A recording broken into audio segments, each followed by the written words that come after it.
African players helped France win the World Cup back in 2018. Players like Sadio Mane, Osimhen, Drogba, and Salah, they light up Europe every single week. However, why do we never hear about Africa's own Champions League? Why aren't African domestic leagues trending like Europe or even South America? Here is the brutal truth about why African football isn't on the commercial level as other continents like South America and Europe is on. It's not about the talent. They have a lot of talent in Africa. It's about the power, money, and exploitation.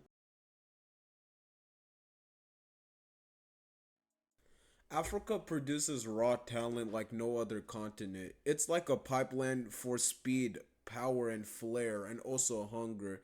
But instead of building its own football empires, Africa exports its best talents at 16, 17, or sometimes even younger. By the time you already know the player's name, they're wearing a European jersey.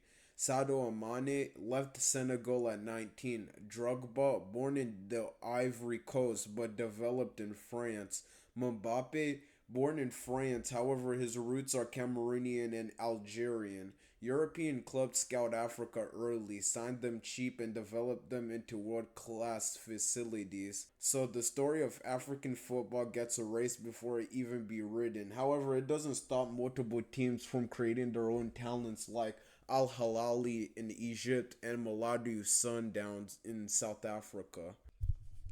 Let's be real. The African Football Confederation has been a mess. Years of corruption, bribery, and match fixing allegations, along with zero long term planning, resulted in 2019 FIFA had to literally step in to take control of the Confederation for 6 months. That's how bad it got. When football governance is broken, leagues can't grow. TV rights worth pennies, prize money laughable compared to UEFA or even South America. There's no long term marketing strategy, no super serious push for the African super leagues that matter. Instead of competing with Europe or South America, Africa sells its future to it. A lot of African clubs don't have proper stadiums. Pitch quality was terrible, and training facilities are most likely underfunded. Medical care often non-existent, and without investment into broadcasting, the world will never see the talent that is in there. Try watching an African league game live. It's either unwatchable or not even available. You can't build hype around invisible leagues. Like, there could be a talent in the DRC right now. However, its broadcasting infrastructure is so bad that you will never see that type of player play. The myth is that Africa just needs a few lucky players to break through.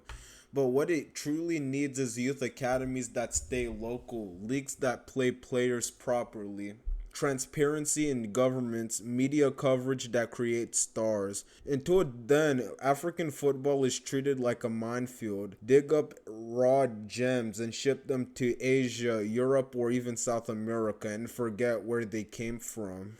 That's not development, that's exploitation of Africa's natural talents. There's still some hope in African football. There are sparks across the continent, like Ahali dominating Africa's Champions League and also drawing massive crowds in Egypt. South Africa's Premier League is very well organized and relatively pays well. And also, most famously, Morocco just hosted a brilliant AFCON U23, and also it's building stadiums for the 2030 World Cup. As well with that, they finished in the semifinals of the 2022 World Cup. Here's the brutal truth. African players are the best in the entire world, but African football is entirely invisible in its natural form because of corruption, underinvestment, and being treated as an export economy. Until the system values its own leagues, African football will stay in the shadows while Europe and Asia cashes in.